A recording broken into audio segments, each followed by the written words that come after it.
Oke, hari ini kita akan membahas tentang persamaan dasar akuntansi. Untuk soal yang pertama ini disetor modal senilai 45 juta.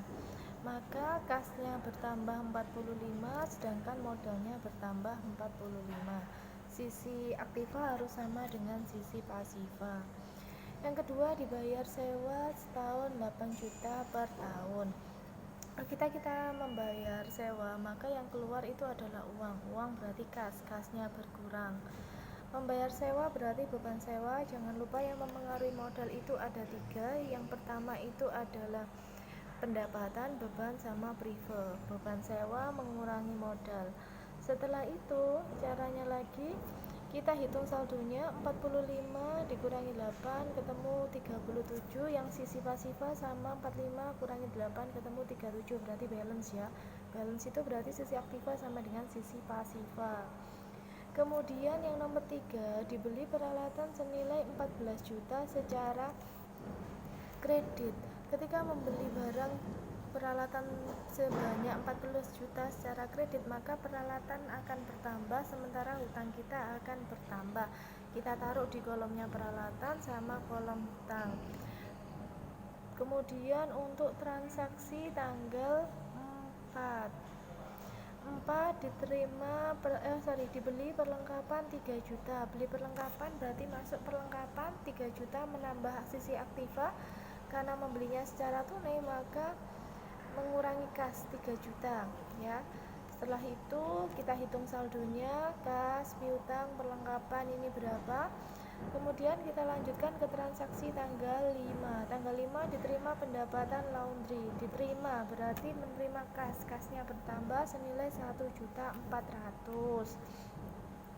Karena pendapatan berarti menambah modal. Jadi diingat-ingat tadi ya, transaksi yang mempengaruhi modal, pendapatan, beban, sama prive. Kemudian kita total seperti biasa saldonya. Lanjut ke transaksi tanggal 6, dibayar utang atas pembelian 3 Juli senilai 2 juta.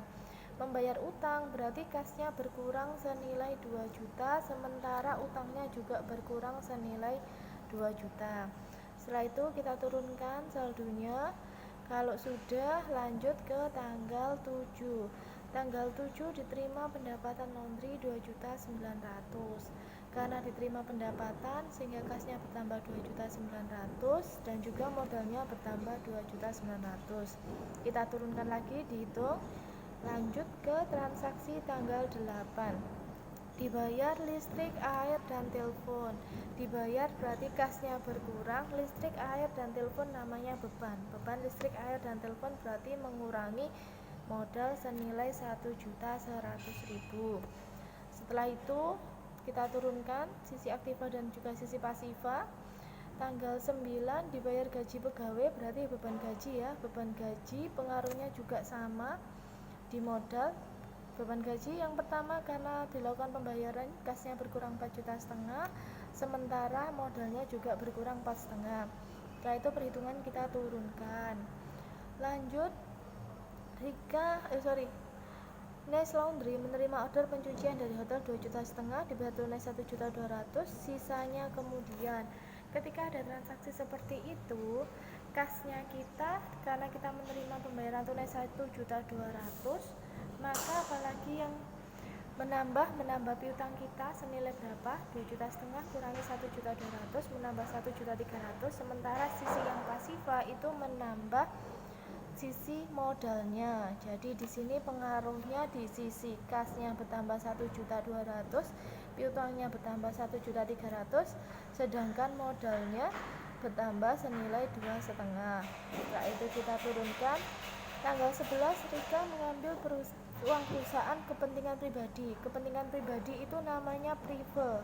Prive ini mengurangi kas 800.000 sama mengurangi modal 800.000. Lanjut, nomor 12, perlengkapan tersisa 400.000. Ketika perlengkapan itu habis, maka disebut beban perlengkapan. Karena di sini saldonya 400.000, maka kita harus mencari berapakah yang sudah habis. Caranya dengan 300.000 ini dikurangi dengan sisa yang 400.000, ketemu hasilnya 2.600.000. sehingga dia dimasukkan ke kolom perlengkapan sudah habis 2.600.000 sama kolom modal dengan keterangan beban perlengkapan 2.600.000. Setelah itu kita hitung semua ya saldo-saldonya dari kas, piutang, perlengkapan, peralatan, utang sama modal.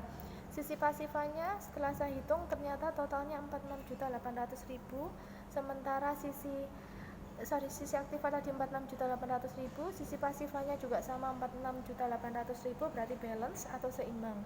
Itu jawabannya sudah benar. Dari penjelasan Bu Erva, apakah ada yang ditanyakan?